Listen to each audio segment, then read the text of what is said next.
alihi wa sahbihi ajmain amma ba'du. Ingkang sangat kula hormati niki wonten Habib Nabil, semua keluarga besar Habib Mungtir, semua min usulihi wa furuhi sedanten ingkang kula hormati.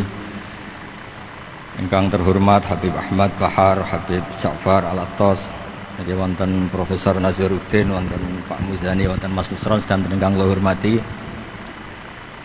Yang spesial, saya ini punya dua permintaan. Satu, jangan diundang lagi. Dua, saya minta maaf kalau yang ingin ngundang mohon nggak usah diteruskan. Saya akan cerita yang ilmiah. Saya terima kasih tadi sama Habib Abdullah bin Ja'far sama Ustadz Hasan Saifur Rijal. Begini, kenapa saya banyak dikutip para narasumber? Karena saya ini jenis kiai yang otoritatif. Jadi saya ini karena nggak menteri, sehingga kalau belajar itu serius sekali. Ya alhamdulillah ini ada Pak Muzani, orang yang bisa ngelantik seseorang jadi presiden. Masih punya utang satu, bisa nggak ngelantik kita jadi ahli surga itu. Begini kalau cerita ilmiah, nanti saya baca hadisnya. Ada kelebihan kita jadi manusia itu justru karena ketidaktahuan kita. Kita tentu hingga detik ini tidak melihat surga langsung, tidak melihat neraka langsung, apalagi melihat Allah Subhanahu wa Ta'ala. Tapi selalu ada teori, dan ini dibenarkan oleh semua ulama, karena ini nas itu mansus. Dan itu diantara kelebihan Rasulullah SAW adalah diutus kafatan linnas, untuk semua orang. Sehingga ada orang ditanya, dengan apa kamu tahu kalau Tuhan itu satu? Orang ini dengan enteng menjawab, innal isnaini, angka 2, 3, 4 dan seterusnya, nisbatu dzalika ilal wahid nisbatul far'i ilal asli. Jadi segampang itu nerangkan ayat qul huwallahu ahad, Allah itu satu. Karena angka itu 2, 3 sampai 1 miliar 1 triliun, nisbatu dzalika ilal wahid nisbatul far'i ilal asli. Semua itu asal usulnya satu. Begitu juga begitu gampangnya Syekh Nawawi Al-Bantani menerangkan kenapa bismillah itu dimulai ba. Huruf hijaiyah kan alif, tapi kalau bismillah dimulai dari satu ba. Ba itu ada titik satu. Anda gambar kambing, gambar apa saja, gambar Anda entah baik entah jelek, itu tetap dimulai satu titik. Nah, satu titik ini disebut nuktotil wujud, asal usul wujud. Sebab itu kitab I'anatul Thalibin, tadi Habib Nabil cerita sanad-sanadnya Mbah Mun. Sebetulnya kalau boleh angkuh, yang berhak cerita itu saya, karena kitabnya milik saya. Tapi beliau tak kasih terus cerita, ya alhamdulillah. Ada penyambungnya gitu. Nanti tak kasih lagi beliau. Ya memang yang paling berhak beliau karena turunannya itu. Tapi kitabnya dari saya, jadi ya satu-satu lah. Kitab I'anatul Thalibin itu dikarang oleh ulama top, namanya Said Abi Bakar Sato. Beliau punya murid yang sangat terkenal di Indonesia, namanya Syekh Mahfud At-Turmusi. Syekh Mahfud ini punya murid, diantaranya yang paling terkenal tentu Mbah Hashim sama Mbah Ahmad Dahlan, pendiri Muhammadiyah. Jadi kemudian kitab I'anah ini populer sekali untuk menerangkan fikih-fikih di Indonesia.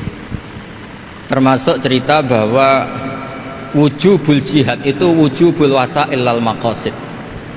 Jadi jihad itu wajib, itu wujubul wasail lal maqasid. Saya mencari di sarah. Sekiranya dakwah itu bisa tidak dengan jihad, dengan pengajian kayak Majelis Rasulullah, kayak Majelis Nurul Mustafa, kayak kiai-kiai kampung, itu sudah cukup, karena sudah isolul maksud, orang sudah menjadi kenal Allah Subhanahu wa Ta'ala. Sebab itu ketika Sayyidina Ali diutus di beberapa peristiwa, termasuk di Khaybar, Sayyidina Ali didhawuhi la ayyahdiyawu bika rajulan wahidan khairan laka min khumrin na'am. Ada satu saja yang Islam karena kamu itu lebih baik daripada kemenangan. Nah, kemudian ini supaya otoritatif, menghormati masjid ini, Masjid Istiqlal, masjid yang luar biasa bersejarah. Saya baca keterbatasan kita, tapi ini menjadi kelebihan. Ini hadis di Shahihul Bukhari. Nanti sebagai cirinya saya tinggal supaya ini tadi otoritatif tadi, supaya semuanya pakai sanad. Ini hadis dari Sahihul Bukhari, sehingga Anda tidak perlu tanya ini sahih apa enggak, karena ini di Sahih Bukhari, ikutnya nomor hadisnya itu 6408. Monggo kalau mau dihafal. Biasanya jenengan kan hanya hafal Arba'in Nawawiyah, ini hadis ini nomor 6408. Ada keterbatasan yang akhirnya menjadi kelebihan kita, yaitu kita tidak tahu Allah Subhanahu wa taala. Suatu saat para malaikat ditanya, apakah mereka yang membaca tasbih di sini, misalnya di Istiqlal ini, ngerti saya? Kata Allah. Kata malaikat, tidak tahu. Fayaqulu hal ra'auni. Qal fayaqulu nala wallah ma ra'auka. Qal fayaqulu kaifa la ra'auni.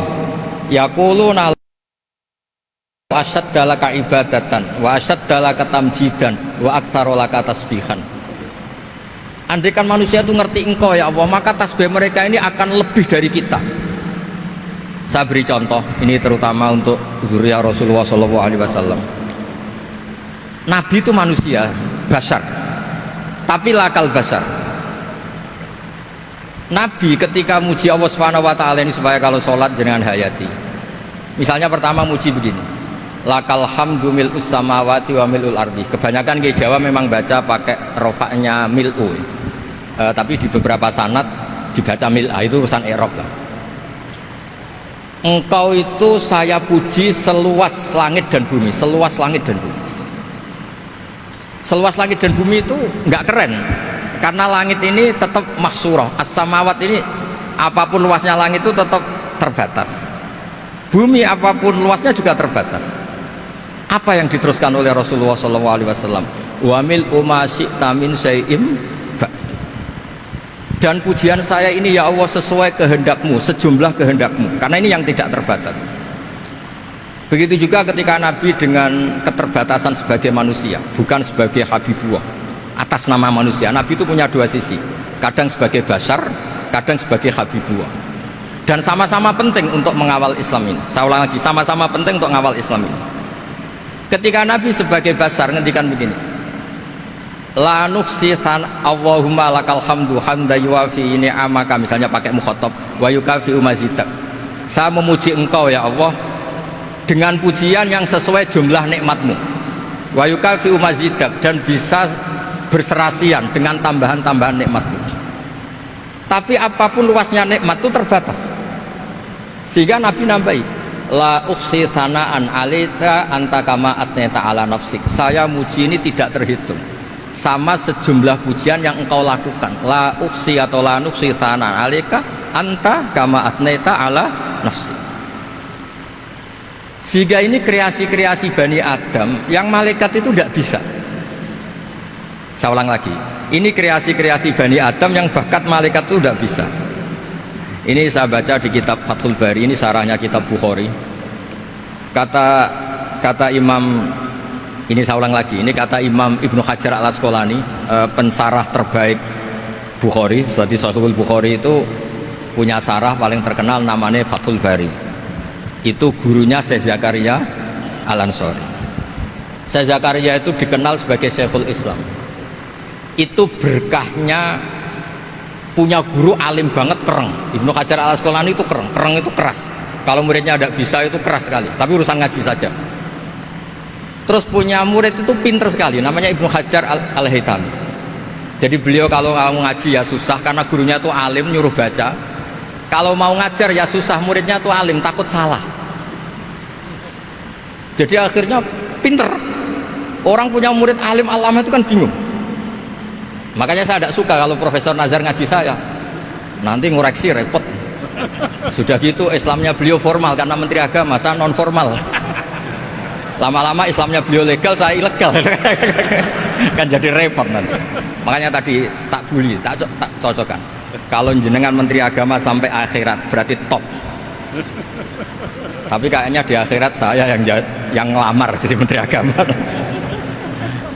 Tidak ada, ini nggak penting. Ini hanya gojlokan saja supaya kelihatan bahwa menteri pun juga warga Indonesia. Begini kata Ibnu Hajar al-Asqalani, ini saya baca ya supaya penghormatan saya sama Habib Umar Hafid. Saya ini baca kitab beliau khatam serius. namanya Taujihun Nabi li Mardhati Bari, yang ditulis oleh Ustadz Fahmi bin Ali bin Ubaidun. Saya baca banyak, termasuk ketika beliau punya manhaj yang tidak populer, kata beliau fala buddha antuwattina nafsaka ala annana khudamatu hadal kaun. Kamu harus yakin bahwa tugas kiai, tugas ulama itu khudamatu hadal kaun, mengkhidmati semua alam raya ini. Dan jangan pernah putus asa, misalnya melihat non muslim terus kamu putus asa, ini non muslim enggak, bisa saja suatu saat rubbama aslama fakhasuna islamu, bisa saja dia Islam fakhasuna Islam. Nah, ini wirasah nabawiyah, karena dulu Nabi ketika dari kampung Abdi Yalil dan disakiti, malaikat Jibal itu usul supaya kampung itu dihabisi, kata Nabi apa? La bal arju ayukhrijawah min aslabihim ma ya'buduwaha wa la yusyriku bihi syai'an. Bisa saja bapaknya masih kafir, anaknya Islam, cucu-cucunya apa? Islam. Kayak apa Nabi itu? Rojaknya Masya Allah. Nah kemudian ini kembali ke tasbih tadi. Kata Ibnu Hajar al-Asqalani, yukhadu min hadal hadis anna dzikral hasil min bani Adam a'la wa asyrafu min adzikri al-hasil min al-malaikah li khusuli dzikril adamin ma'a kasratis syawaghil wa wujudis sawarif wa sudurihi fi alamil ghaibi bi khilafil malaikati fi dzalika kulli. Jadi kita ini enggak melihat Allah langsung, enggak melihat surga langsung, enggak melihat neraka langsung, tapi cara kita zikir wis nak wedi neraka yo nuwangis tenan, padahal yo ora mesti mlebu neraka, lha nuwangis tenanan. Kayak apa iman kita? Nah, iman seperti ini sesuai kriteria awal sing dikersana Allah, alladzina yu'minuna bil ghaibi. Maka andekan saya ini kok dikasih mukasyafah sama Allah untuk melihat surga, saya milih enggak melihat supaya ngikuti yang tetap gaib. Nanti kalau saya melihat langsung kemudian iman, kata Allah, akeh tunggalih aku iman mau melihat itu. Jadi kadang-kadang keterbatasan kita ini penting. Makanya masyhur Nabi pernah ngendikan, tuba liman ro'ani wa amanabi, tapi wa tuba liman lam yaroni wa amanabi. Kalau orang melihat saya kemudian iman itu biasa. Ini orang zaman akhir tidak melihat saya tapi iman. Kadang-kadang itu nggak lewat Habib yang ganteng itu, enggak, lewat Mudin. Mudin di kampung rapati di duit, ini mulang tauhid ya mandi. Islam itu juga Habib ya mandi, juga menteri ya mandi, juga Mudin ya mandi. Karena Islam itu kafatal, napa kafatal. Nah yang nggak dipunyai malaikat adalah tadi seperti cerita saya tentang Imam Amudi. Segampang itu. Makanya di tradisi pondoknya Mbah Maimun itu ada tradisi qaddimid dirayah ala riwayah. Logika riwayat itu penting karena itu menjadi nyaman. Ya kayak tadi, Allah itu satu. Ketika kita berpikir angka 2, 3 sampai sekian miliar, sekian triliun, nisbatu dzalika ilal wahid, nisbatul far'i ilal asli. Semua itu dibanding angka 1 adalah cabang. Gambar kayak apa ruwetnya, dinisbatkan asal usulnya mesti satu nuktoh, yaitu satu titik. Nah satu titik ini kata pengarang Ianatul Thalibin, bi kana makana wa bi yakunu maya. Nah kemudian terakhir ini nggak boleh lama-lama. Kalau lama-lama nanti sampean pinternya nyanyi saya. Sudah. Tapi nggak apa-apa lah. Saya ini termasuk kiai yang sudah diundang. Ini termasuk Pak MPR, nggak boleh ngundang saya. Pak Nusron apalagi nggak boleh. Itu kalau di kampung sama saya hormat, kalau di sini kok kayak menteri gitu. Menteri betul tapi. Lalu gurunya dia itu teman saya gitu. Jadi tanya ini kalau nggak percaya. Makanya kalau sama saya beliau cium tangan, saya sebetulnya ya nggak siap dicium tangan menteri itu nggak siap. Apalagi dihormati Pak Nazar nggak siap, nanti dikira minta haji malah repot. repot. Saya ini tadi bisik-bisik itu urusan ilmu tasawuf, ya ada urusannya dengan haji. Nah, cocokan. Kenapa beliau suka ilmu tasawuf? Saya kan sering lihat beliau ceramah di TV. Katanya obat Gus obat. Orang kalau belajar tasawuf kan kepenak itu. Kayak wis ahli swarga kan kepenak di tasawuf itu kan memang. Sekarang saya cerita tentang ini karena bidang yang saya tekuni. Ada kitab tentang ulumul Quran namanya Al-Mufradat fi Gharibil Quran, dikarang oleh Ar-Raghib Al-Asfihani. Ini kitab luar biasa. Di situ hanya cerita lafat-lafat per kata. Saya tadi sebelum kesini ngajar dulu di pondoknya Beki, Baitul Qurannya Pak Kures. Karena memang saya termasuk pengajar di sana. Artinya kalau saya sering ke situ, jangan iri. Memang saya termasuk pengajar di sana. Termasuk pengajar yang keren maksudnya. Keren itu artinya pakai referensi, bukan asal. Begini kata kitab itu. Rasulullah SAW itu kan punya nama Muhammad, orang yang banyak sikapnya atau semua sikapnya terpuji. Termasuk ketika sebagai manusia, sama lagi termasuk ketika sebagai apa? Manusia. Sebagai manusia aja Nabi gak pernah salah. Begini kata kitab itu. Nabi-nabi yang keren-keren itu, sama lihat di ahaditsus syafa'ah, itu masih egois. Ketika ada haulul mauqif, ada prahara mauqif, itu semua Nabi bilang nafsi, nafsi, nafsi, nafsi. Ketika dimintai syafaat bilang nafsi, nafsi. Tapi Rasulullah SAW itu beliau ngendikan ummati, ummati. Dan beliau ketika dimintai syafaat, kata beliau, sudah, analah, saya bisa memberi syafaat. Kata beliau, fa'akhirru lillahi ta'ala sajidan fayaqulu li ya Muhammad irfa' ra'sak wasal tu'tah wasfa'tu syaffa'. Kayak apa hebatnya Rasulullah SAW? Umumnya para nabi melihat akhirat itu sudah akhir dari semua amal. Itu menurut Nabi Muhammad gak keren. Allah itu gak bisa didikte akhirat. Allah itu Tuhan, tetap yaf'alu ma yasha. Jadi gak bisa misalnya sudah akhirat orang nyuwun sewu terus tanya, ya Rasulullah ini sudah akhirat kok jenengan sujud bareng ini gimana? Ini sudah gak darul amal tapi ini darul jaza. Gak bisa. Akhirat gak bisa dibatasi. Karena akhirat gak bisa membatasi Allah, Nabi tetap dengan rileksnya minta sama Allah. Fa ahmaduhu bima hamida 'allamani ya rabbi. Kemudian saat itu saya muji-muji Allah dengan pujian yang luar biasa. Terus kata kitab itu, fa Muhammadun ahmadu min ghairihi. Makanya beliau punya nama Ahmad. Ahmad itu afal tafdil, bukan fi'il mudhari' waqi' mutakallim. Ini pernah madrasah dulu di Kutsian. Tamat terus. Beliau kalau di rumah hormatnya enggak kayak tadi, lebih dari itu. Tadi di sini pejabat terus. Sembrono ya di sini tuh kelewat itu. Ya tapi nggak apa-apa itu. Tadi sudah dipuji, akhlaknya baik, apa-apa baik, alhamdulillah. Fa Muhammadun ahmadu min ghairihi. Ketika para nabi nggak bisa muji Allah di mahsyar, bahkan mereka itu nyuwun sewu egois, hanya mikir diri sendiri, nafsi-nafsi. Rasulullah Muhammad ini punya nyali untuk muji Allah dan tetap mengajukan permohonan apa? Disebut fa Muhammadun ahmadu min ghairi. Sampean lihat di Bukhari, di Muslim, fa ahmadu fi mahamida 'allamani rabbi. Tetap muji-muji Allah. Nah, bukti bahwa teori saya benar dan otoritatif adalah yang nggak bisa hilang di surga itu juga wiridan. Ketika kita masuk surga, apa kita kegiatannya? Da'wahum fiha subhanakallahumma wa tahiyyatuhum fiha salam wa akhiru da'wahum alhamdulillahi rabbil alamin. Nah, kemudian ini juga yang terus kemudian dinyatakan al-baqiyatus sholihat. Ini kalimat-kalimat yang abadi. Karena apa? Di dunia ya kita bilang subhanallah alhamdulillah, di akhirat dia bilang subhanallah. Kayak apa kerennya kita sebagai Bani Adam. Nah, makanya disebut alladzina yu'minuna bil ghaibi. Wong tidak melihat Allah, tidak melihat surga, tidak melihat neraka, tapi iman kita ini kayak iman sing musyahadah. Iman sing hakul yakin, ainul yakin.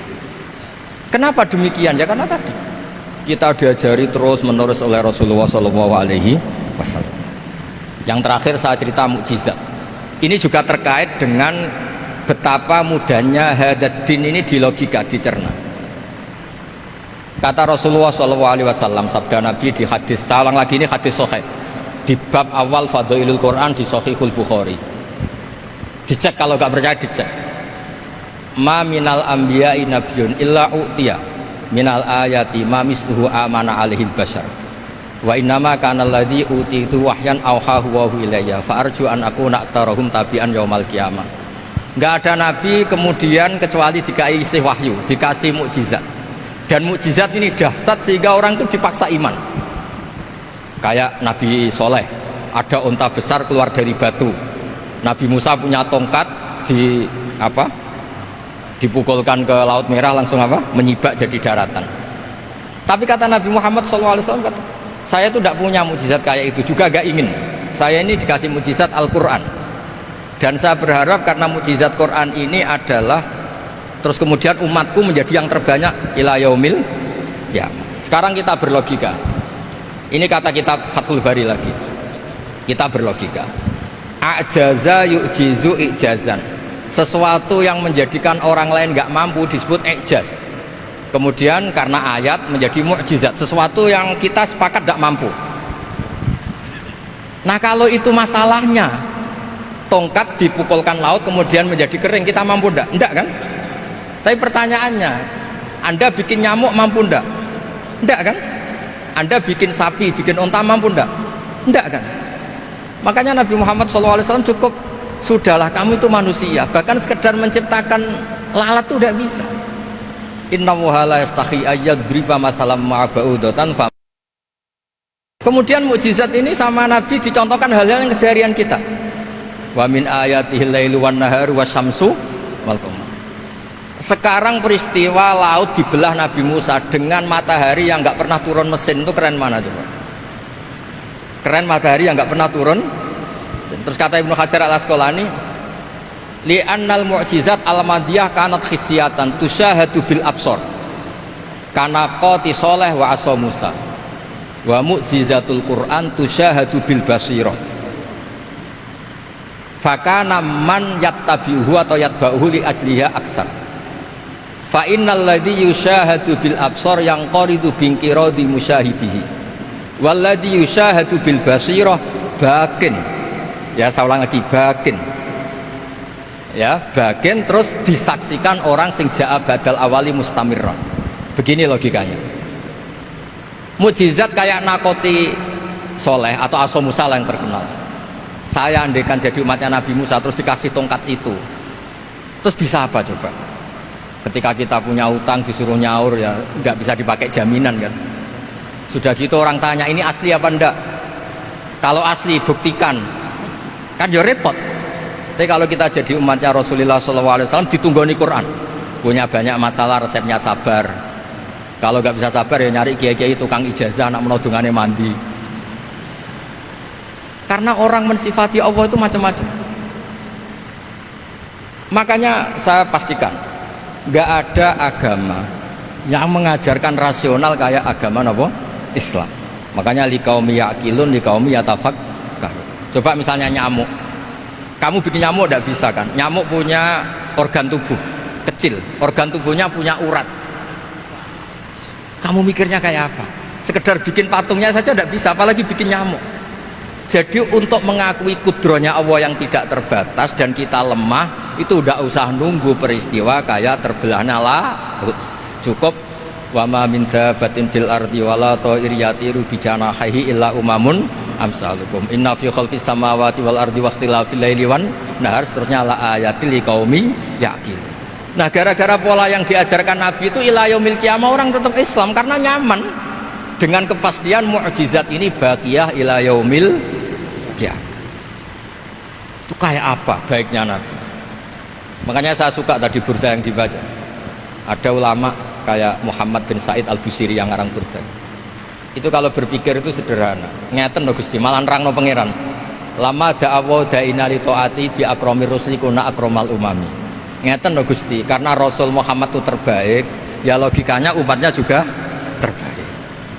Jadi lama da'awa da'ina li ta'atihi bi akramir rusli mesti kuna akramal umam. Jadi burda ini saking manjanya sama Allah sampai bilang gini, wala yadhiqa Rasulullah jahuka bi idal karimu tajalla bismimun takim. Ya Allah, engkau telah menamai Nabi engkau itu Raufur Rahim, yang penuh kasih sayang, yang sohibus syafa'ah. Maka ketika engkau ingin nyiksa kami dengan alasan engkau ini al-muntakim, dat yang bisa nyiksa orang maksiat, jenengan harus ingat ya Allah bahwa Nabi kita itu Nabi yang engkau gelari Raufur Rahim. Ya kalau gitu jangan jadi nyiksa. Terus gunanya apa digelari Raufur Rahim ra iso nyafaati gitu. Itu jenenge wala yadhiqa Rasulullah jahuka bi idal karimu tajalla bismillah. Terus fa inna min judika dunya wa darrataha wa min ulumika ilmal lauhi wal qalam. Dan itu juga yang dibuktikan Rasulullah SAW. Sampai beliau ngendikan likulli nabiyyin da'watun mustajabah wa akhtabi da'wati syafaatan ummati yaumal qiyamah. Semua nabi itu punya doa yang mustajab dan semuanya sudah dipakai di dunia. Tapi saya menyimpan jatah itu supaya saya tetap punya hak syafaat fi yaumil qiyamah.